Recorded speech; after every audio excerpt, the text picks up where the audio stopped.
Malugod na pagtanggap sa St. Joseph Paris Gagalangin ngayong ika-6 ng umagang banal na misa na may liturya ngayong Miyerkules sa 31 linggo sa karaniwang panahon.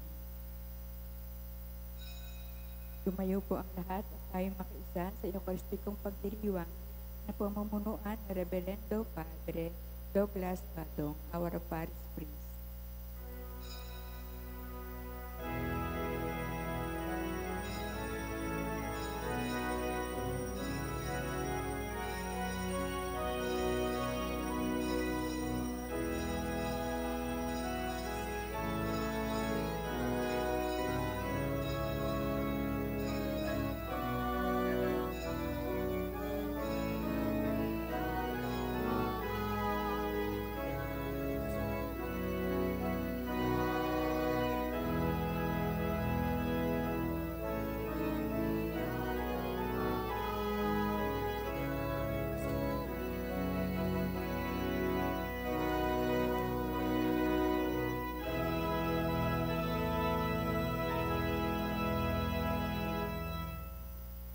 Sa ngalan ng Ama at ng Anak at ng Espiritu Santo, Amen. ang pagpapala ng ating Panginoong Jesucristo, pag-ibig ng Diyos Ama, at ang pakikipagkaisa ng Espiritu Santo naway sumainyong lahat. At sumaiyo rin. Mga kapatid, aminin natin ang ating mga kasalanan upang tayo'y maging marapat gumanap sa banal na pagdiriwang. Inaamin ko O sa sa makapangyarihang Diyos at sa inyo mga kapatid na lubha akong nagkasala sa isip, sa salita at sa gawa at sa aking pagkukulang. Kaya isinasamo ko sa mahal na Birhen Maria, sa lahat ng mga anghel at mga banal, at sa inyo mga kapatid, na ako'y panalangin sa Panginoong ating Diyos. Kawaan tayo ng makapangyarihang Diyos, patawarin tayo sa ating mga kasalanan, at patnubayan tayo sa buhay na walang hanggan. Amen. Panginoon, kaawaan mo kami. Panginoon, kaawaan mo kami. Kristo, kaawaan mo kami.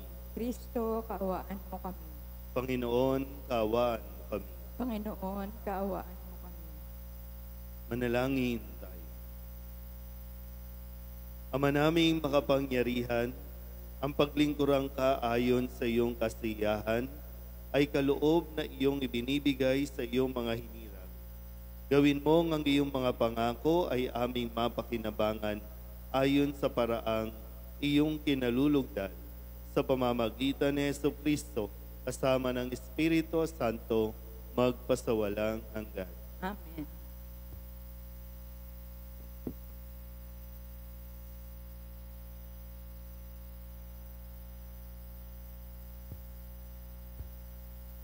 Pagbasa mula sa sulat ni Apostol San Pablo sa mga taga-Filipos.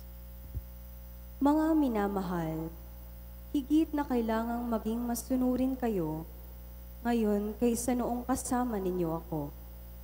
May takot at panginginig na magpatuloy kayo sa paggawa hanggang sa malubos ang inyong kaligtasan.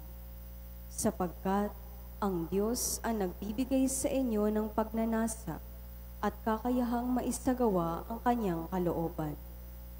Gawin ninyo ang lahat ng bagay ng walang tutol at pagtatalo upang kayo'y maging ulirang mga anak ng Diyos, malinis at walang kapintasan sa gitna ng mga taong liko at masasama.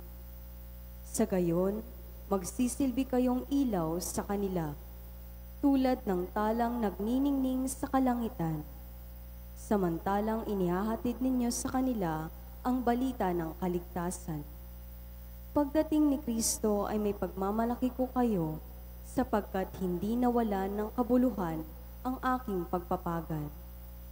Ikinagagalak ko at hinahatian ko kayo ng aking kagalakan, kung ang dugo ko man ay maging handog bilang kaganapan ng paglilingkod ng inyong pananampalataya sa Diyos.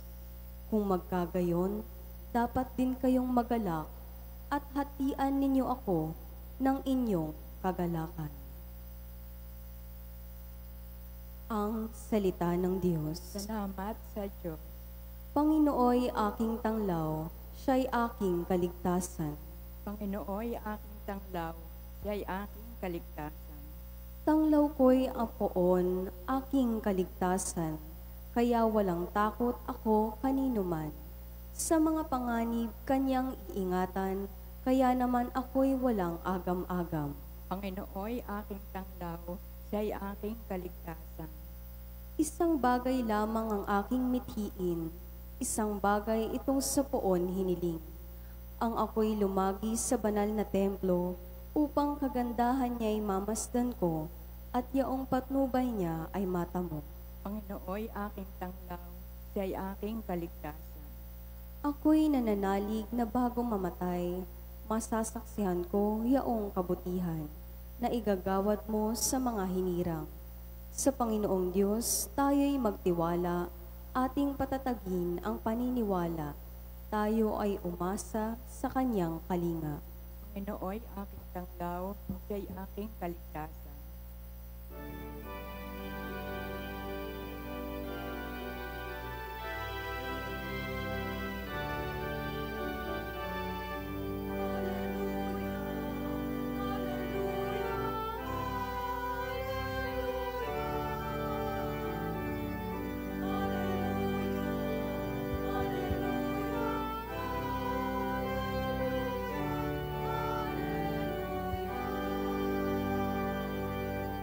Hirap kaisa ni Kristo ay kapalarang totoo, paluog ng Espiritu.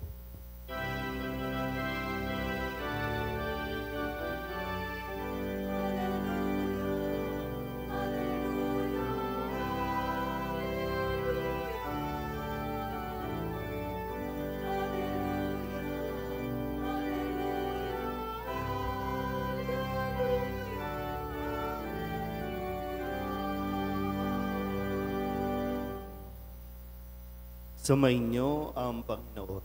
At sumayo rin.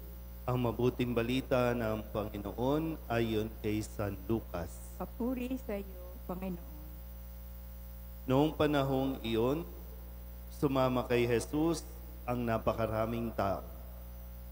Humarap siya sa kanila at kanyang sinabi, "Hindi maaaring maging alagad ko ang sinumang umiibig sa kanyang ama at ina, asawa at mga anak, mga kapatid, at maging sa sarili niyang buhay ng higit sa akin. Ang sinumang hindi magpasan ng sariling krus at sumunod sa akin ay hindi maaaring maging alagad ko. Kung ang isa sa inyo'y nagbabalak magtayo ng tore, hindi ba uupo muna siya at tatayahin ang magugugol para malaman kung may sapat siyang salaping may pagpapatapos niyon? Baka mailagay ang mga pundasyon, ngunit hindi naman maipatapos. Siya'y kukutyain ng lahat na makakita nito. Sasabihin nila, nagsimulang magtayo ang taong ito, pero hindi naipatapos. O sinong hari na makikipagdigma sa kapwa-hari ang hindi muna uupo at pag-aaralang mabuti kung ang 10,000 niyang kawal ay maisasagupa sa kalaban na may 20,000 tauhan, at kung hindi niya kaya, malayo pa ang kalaban, ay magsusugo na siya ng mga kinatawan upang makipagkasundo. Gayon din naman, hindi maaaring maging alagad ko ang sinuman kung hindi niya tatalikdan ang lahat sa kanyang buhay." Ang mabuting balita ng Panginoon. Pinupuri ka namin, Panginoong Heso Kristo.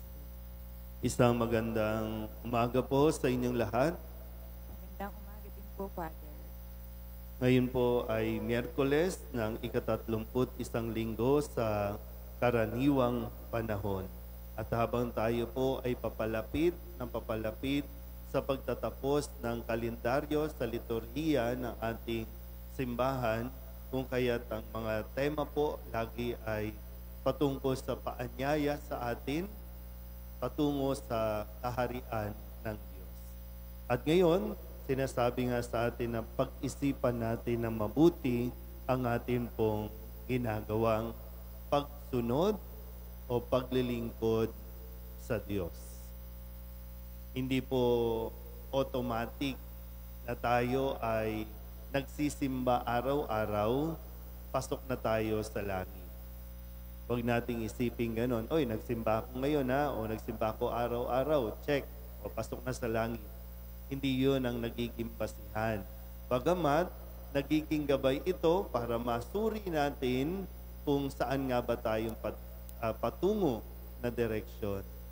Mahalaga po, ngayon sinabi nga ni San Pablo sa kanyang sulat sa mga taga-Filipos at ipinaparating din sa atin na higit na mahalaga.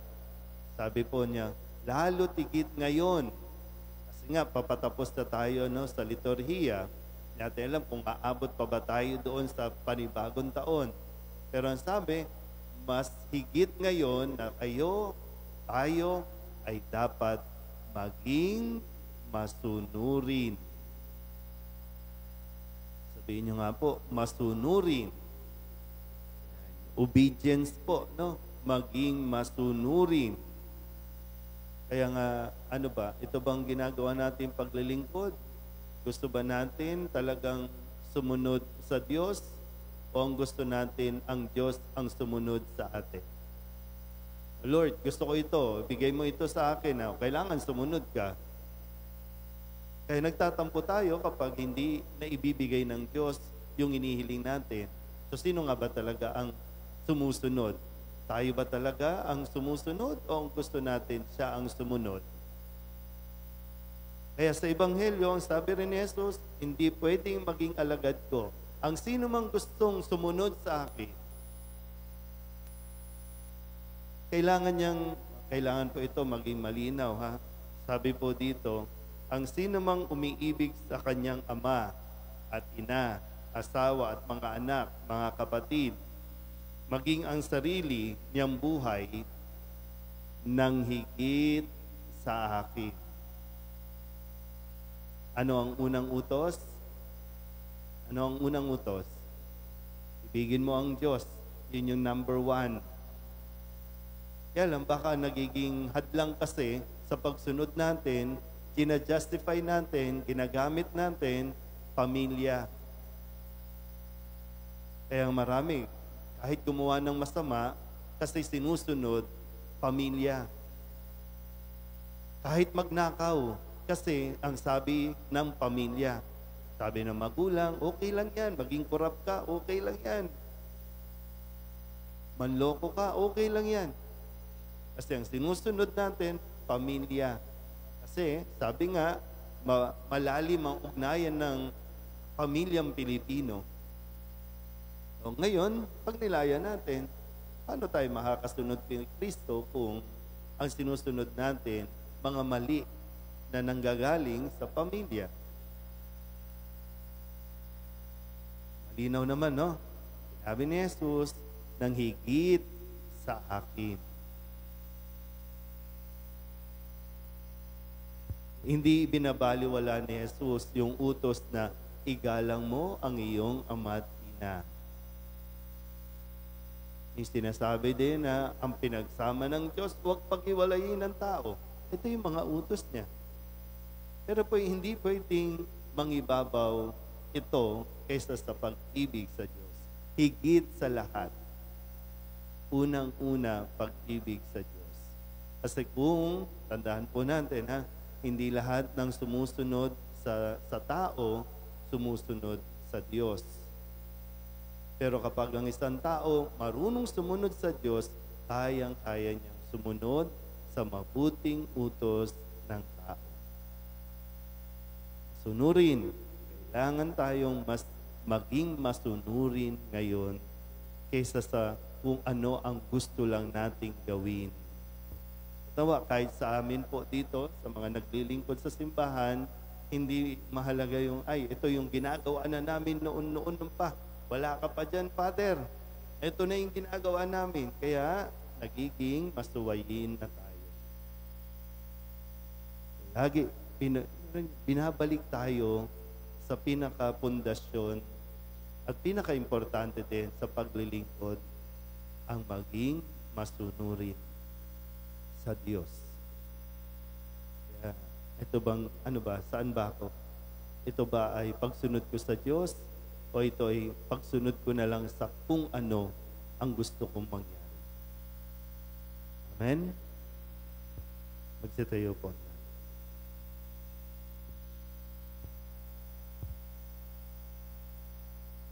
Lumapit tayo sa Diyos Ama upang makasunod tayo kay Kristo nang hindi pabago-bago at makatugon sa mga hamon ng pagiging alagad.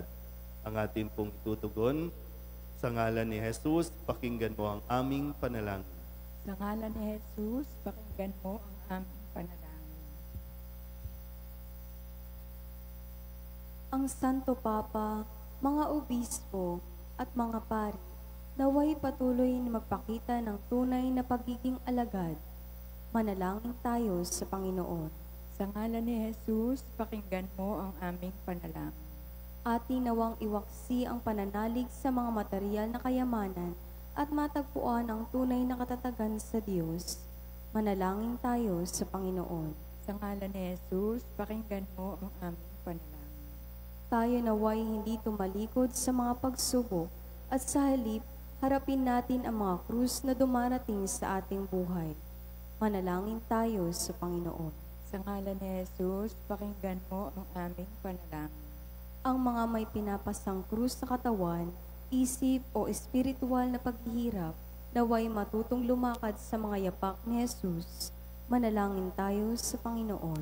Sa ngalan ni Jesus, pakinggan mo ang aming panalangin. Ang ating mga yumaong kamag-anak at kapatid na nagpasa ng krus ni Kristo sa mundong ito, naway maging maligaya sa walang hanggang kasiyahan sa langit. Manalangin tayo sa Panginoon. Sa ngalan ni Jesus, pakinggan mo ang aming panalangin. Itulog din natin sa Panginoon ang ating mga personal na kahilingan at mga panalangin para sa ating mga pamilya. Kasama din ang mga kahilingan ng mga nanonood sa online. Lahat ng mga misang pasasalamat, special na intensyon, agarang paggaling ng mga may sakit, at ang lahat ng mga kaluluwa na inihiling na ipagdasal sa misang ito.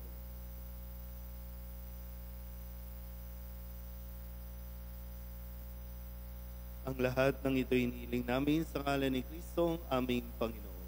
Amen.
Manalangin kayo mga kapatid upang paghahain natin ang kalugdan ng Diyos sa mga makapangyarihan.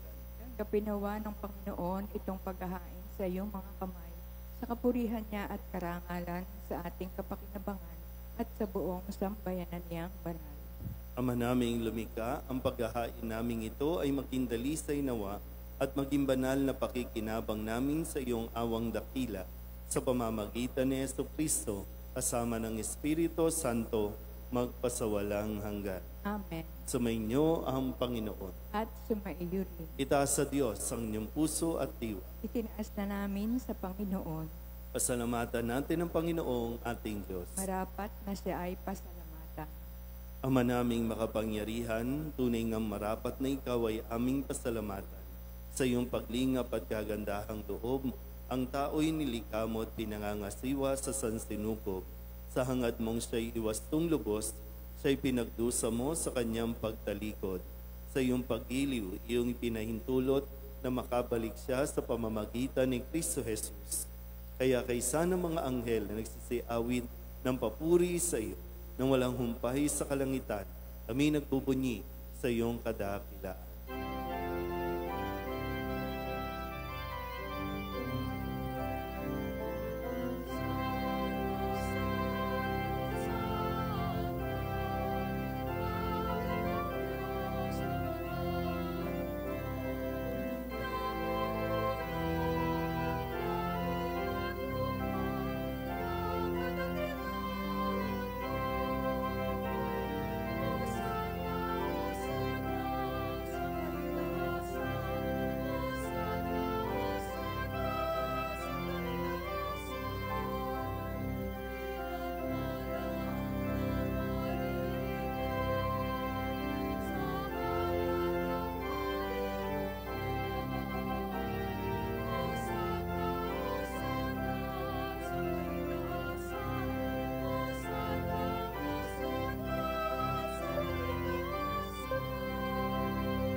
Ama naming banal, ikaw ang bukal ng tanang kabanalan.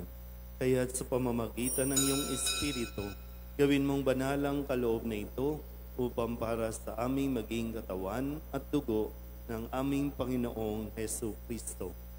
Bago niya pinagtiis ang pusang loob na maging handog, hinawakan niya ang tinapay, pinasalamatan kaniya, pinaghati-hati niya iyon, iniabot sa kanyang mga alagad at sinabi, "Tanggapin ninyong lahat ito at kanin, ito ang aking katawan na ihahandog para sa inyo."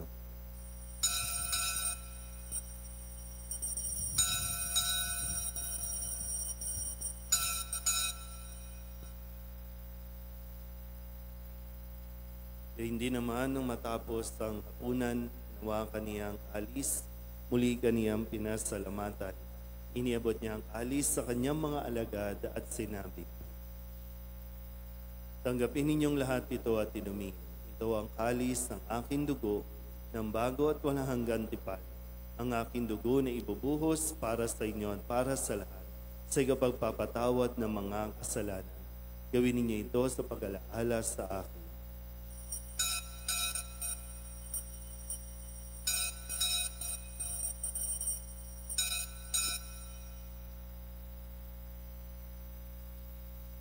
Ipagbunyiin natin ang misteryo ng pananampalataya. Si Kristo'y namatay, si Kristo'y nabuhay, si Kristo'y babalik sa wakas ng panahon.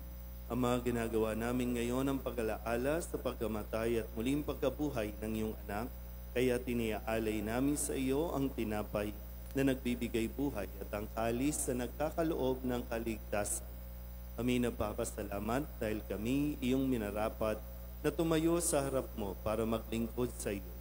Isinasamo namin kami magsasalo-salo sa katawan at dugo ni Kristo ay mabuklod sa pagkakaisa sa pamamagitan ng Espiritu Santo. Ama, lingapin mo ang iyong simbahang laganap sa buong daigdig. Puspusin mo kami sa pag-ibig kay San Francisco na aming Papa at ni Jose aming Obispo at ng Tanang Kaparian. Alalahanin mo rin ang mga kapatid naming nahimlay na may pag-asang sila'y muling mabubuhay, e hindi ng lahat ng mga pumanaw. Tawaan mo sila at patuloyin sa iyong kaliwanagan. Tawaan mo at pagindapating kaming lahat na makasalo sa iyong buhay na walang wakas. Kaysa ng mahal na Birhen Maria, Ina ng Diyos, ng kabiyak ng puso niyang si San Jose, kaysa ng mga apostol at ng lahat ng mga banal na namuhay dito sa daigdig ng kalugod-lugod sa iyo, may pagdiwang nawa namin ng papupuri sa ikararangal mo sa pamamagitan ng iyong anak na aming Panginoong Hesu Kristo. Sa pamamagitan ng Kristo, kasama niya sa Kanya, ang lahat ng parangal at papuri ay sa iyo, Diyos Amang makapangyarihan, kasama ng Espiritu Santo, magpasawalang hanggan.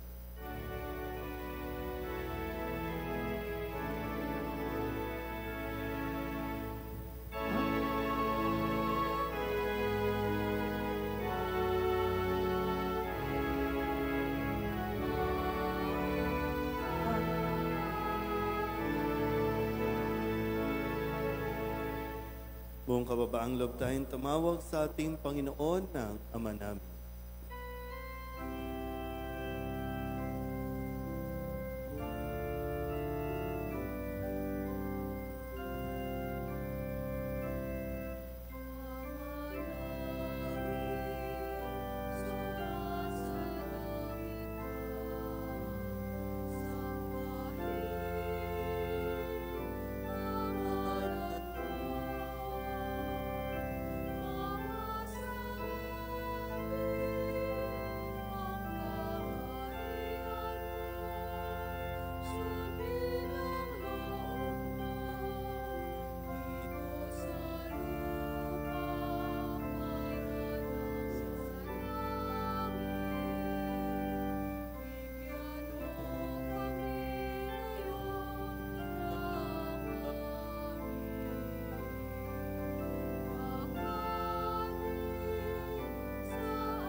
Hinihiling namin kami iadya sa lahat na masama, pagkalooban ng kapayapaan araw-araw, iligtas sa kasalanan at ilayo sa lahat ng kapahamakan. Samantalang aming pinananabikan ang dakilang araw ng pagpapahayag ng tagapagligtas naming sa Hesus Kristo. Sapagkat iyo ang kaharian, ang kapangyarihan at ang kapurihan magpakailanman. Amen. Panginoong Hesus Kristo, sinabi mo sa iyong mga apostol, kapayapaan ang iniiwan ko sa inyo, aking kapayapaan ang binibigay ko sa inyo. Tunghayan mo ang aming pananampalataya at huwag ang aming mga pagkakasala. Pagkalooban mo kami ng kapayapaan at pagkakaisa ayon sa iyong kalooban, kasama ng Espiritu Santo, magpasawalang hanggan. Amen. Ang kapayapaan ng Panginoon ay laging sumainyo. At sumaiyo rin. Magbigayan po tayo ng kapayapaan sa isa't isa.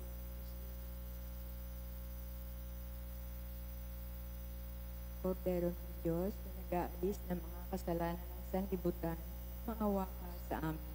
Kordero ng Diyos na nag-aalis ng mga kasalanan ng sanlibutan, maawa ka sa amin.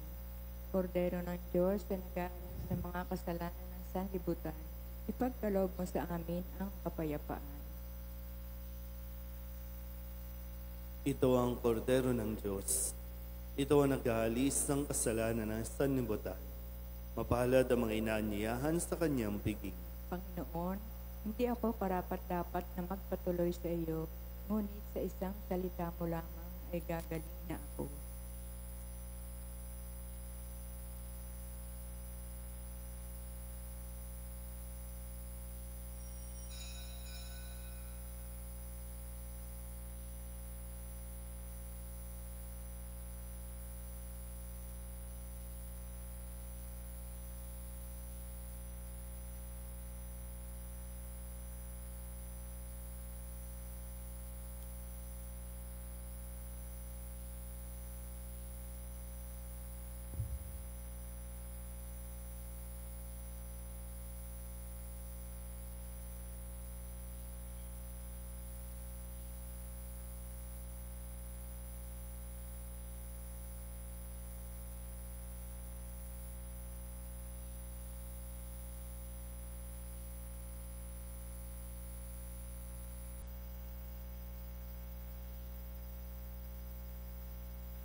Manalangin tayo. Ama naming mapagmahal, magkaroon nawa ng karagdagang bunga ang iyong ginagampanan sa aming banal na pakikinabang upang sa aming pagsasalo, maging handa kaming tumanggap sa katuparan ng pangako mo sa pamamagitan ni Jesucristo kasama ng Espiritu Santo magpasawalang hanggan.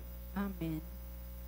Mga kapatid, pagkukulan natin ng panalangin ang mga yumao natin, mga mahal sa buhay, at ang lahat ng mga kaluluwa sa purgatorio. Mga anghel, mga banal, tanang nasa kalangitan, hali kayo at samahan Ang mga giliw naming pumanaw sa piling ng poong mahal. si Kristo ang mag-aakay sa kandungan ni Abraham upang doon ay humimlay. Ang mga giliw naming pumanaw sa piling ng poong mahal. Sa ilaw na walang hanggan, kapayapaan naway, pagkamitin ng may kapal. Ang mga giliw naming pumanaw sa piling ng poong mahal. Ama naming mapagmahal, inihahabili namin sa iyo ang aming mga kapatid na pumanaw sa buhay na ito. Huwag mo po silang pabayaan at pamalagiin mo silang buhay sa iyong piling. Alang-alang sa iyong awa at pag-ibig, patawarin mo sana ang kanilang mga pagkukulang at nagawang pagkakasala, dala ng kanilang kahinaan. Manatili nawa silang maligaya sa iyong piling, kasama ng iyong anak at ng Espiritu Santo, magpasawalang hanggan. Amen.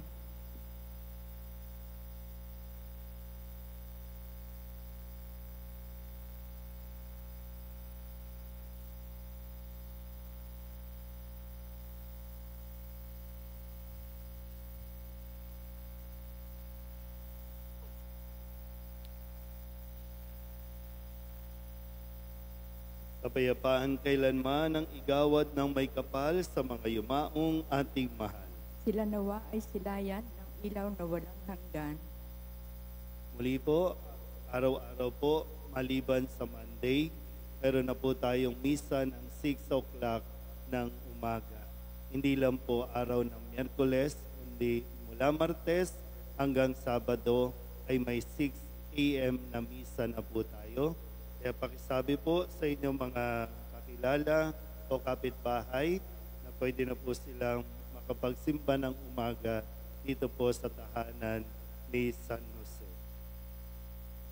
Sumainyo ang Panginoon At sumaiyo rin. at pagpalain kayo ng makapangyarihang Diyos, Ama at Anak at Espiritu Santo. Amen. Tapos ang banal na misa, humayo tayo sa kapayapaan ni Kristo. Salamat sa Diyos. Magandang umaga.